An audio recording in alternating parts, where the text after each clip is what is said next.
I bring you greetings from Dick Riley, as you know, former governor of the state and former U.S. Secretary of Education, somebody who is incredibly interested from the very beginning of his time as governor of South Carolina in changing the culture of South Carolina so it's riveted on a knowledge-based culture. He began in the 70s with this. He continues today. Dick Riley, no longer as U.S. Secretary of Education.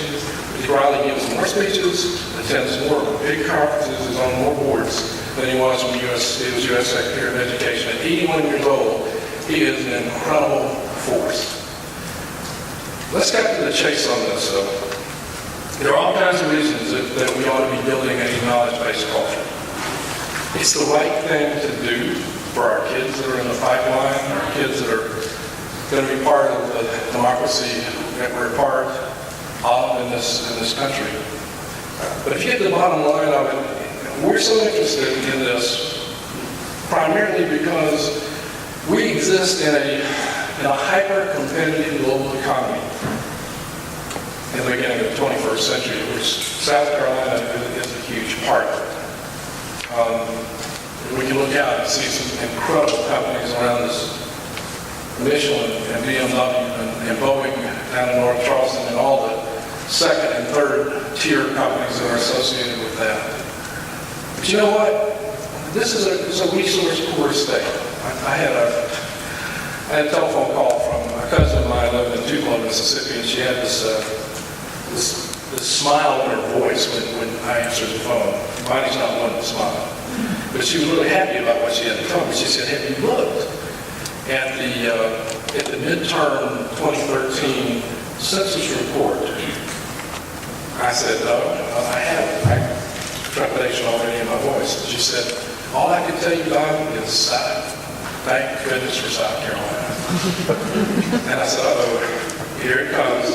She said, "Yeah, Mississippi is now a wealthier state than South Carolina." South Carolina, folks, in the 2013 report, is third poorest state in the country. Third tier, yeah. We have Louisiana and New Mexico.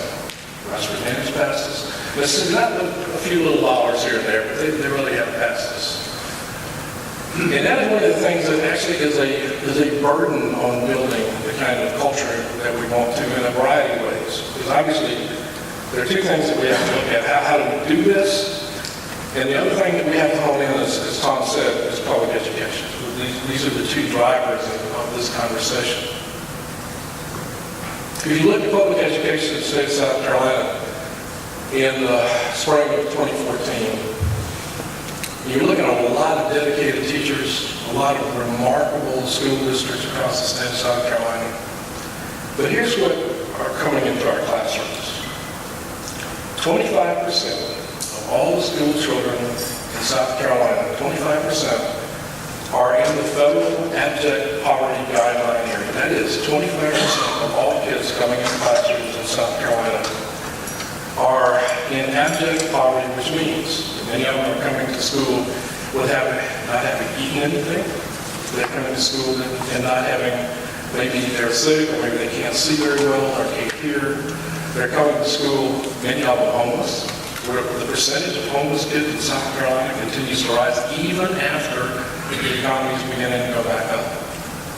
25%. But now here's the kicker on this thing. Another 25% of these kids are in what we call poor families. That is 200 to 300% of federal poverty guidelines, which are set very low to begin with. So those kids are almost in the same boat. They may be in homes in which the parents don't have a car, homes in which there may not be from time to time enough money for food for everybody, maybe not even electricity or running water, even in the dead of winter at times. Over 50% of all kids coming into classrooms that teachers have to deal with on a daily basis are poor or in abject poverty. That's a lot. And it's extremely important for the state to build a culture of poverty because we want to be competitive in this 21st century that we're living in. And we want to be able to bring in more really high-level manufacturers. We want to be able to compete with other states like Florida and Tennessee and Mississippi and Mississippi and Georgia for workers, for companies. We want to be able to do that. But it's not just that. It's not just these states around us we have to compete with. We have to compete with the BRIC states around the world, Brazil and Russia and India and China and South Africa and Indonesia, and the list goes on and on and on. So it's extremely important that we pay attention to public education. 98% of all kids are educated in South Carolina in public schools and public school districts. It's extremely important. But now if you looked at this program, what you saw was, by my name, 1 million engines. You see that? That's the title of this talk. Where's that come from? Well, I was in Singapore 3 years ago. Furman is the only school in the country that's allowed to send delegates to the APEC conference, the Asia Pacific Economic Cooperation, the 21 member nations of the Pacific Rim States with the largest economies in the world. Even if you just combine China and the United States, two APEC countries, you can see how powerful that is. And I was invited to a dinner that was put on by the Ministry of Education in Singapore, which kind of surprised me, but obviously I was most interested in going to it, not only because it was in this great hotel, I knew I was going to get great food. But the Ministry of Education, on the National Rally Institute, this is one of our 3 big centers for education policy and leadership. So I went, I engaged in the conversation with one of the members of the ministry sitting next to me. And in the conversation, right as food was being brought to us, and by the way, I really love pepper crab as his national dish in Singapore, and I also really love the tiger beers they were bringing to us. Nicely hot, not much yeast, for those that would be interested in that. But he mentioned 1 million engines, and at the beginning of the dinner, as we came to the end of that dinner, I said, you mentioned 1 million engines. What were you saying? He looked at me really hard, and as if he said, you know why we were really interested in having you here? And I said, I don't. And he said, because we really have admired and followed what Dick Riley did when he was governor of South Carolina and when he was U.S. Secretary of Education, because he was interested in all of these interventions, things like after school and reading and 3 and 4K education and all kinds of things that are there to keep kids in school over time. And of course, yes, I can understand why that was the case, but I figured 1 million engines. He said, it's like, I'm stupid, you don't get this. Those are our 1 million kids in Singapore. 1 million kids in Singapore. He said, we're at the end of the Malay Peninsula. We're down here in the bottom of the world. We got China above us. We got Indonesia across the water and Malaysia right above us. We're a city-state. We've only got 4.5 million people. He said, you know anything about the history of this? Of course, I taught African politics for a long time. I understand colonial legacy. Singapore was a country with a British legacy of colonialism, and what it meant was, I mean, Homie said, you know, when they gave us independence, we were one of the poorest places on earth because they created conditions in which a very few people had all the businesses and all the education, and everybody else was out there. And I said, okay. And he said, if we didn't make use, if we didn't educate every kid, if we did not educate every kid here, we couldn't compete. Have you ever been to Singapore?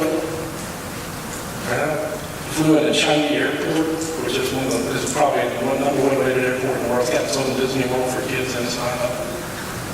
It's got the 3 best hotel bars in the world. Yes, sorry about the alcohol theme here, but you get thirsty at the end of the day. It's an incredible place. They went from one of the poorest countries on earth in 30 years to making sure that all their kids got everything that they needed. Now think about this for a second. 1 million engines, and how many kids do we have in South Carolina that are in the pipeline? We got about 1 million kids. We got about 4.75 million people in the state of South Carolina. We have 775,000 kids in the pipeline as we speak.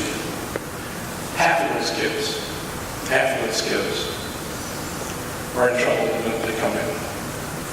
And we're charged to educate them.